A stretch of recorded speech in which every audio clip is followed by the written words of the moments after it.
如果要形容呢個獎項，我會覺得係成功展示咗產學研用呢個意義，點樣透過合作同埋彼此嘅優勢，推出創新同埋可持續嘅解決方案。我會用齊心發展。當我哋一齊去坐埋一齊發展嘅時候呢，會發生好多想像唔到好成功嘅案例嘅。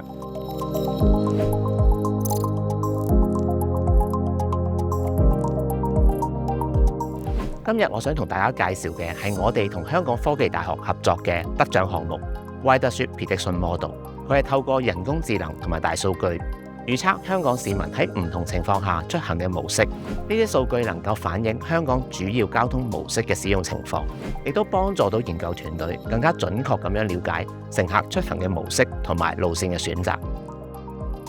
適逢呢，香港科技大學同埋港鐵設立呢個聯合實驗室呢，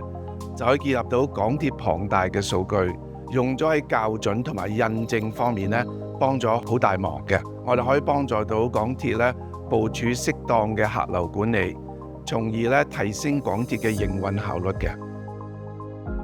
其實我哋有兩個大嘅成效啦，第一就係提升客流管理嘅效率，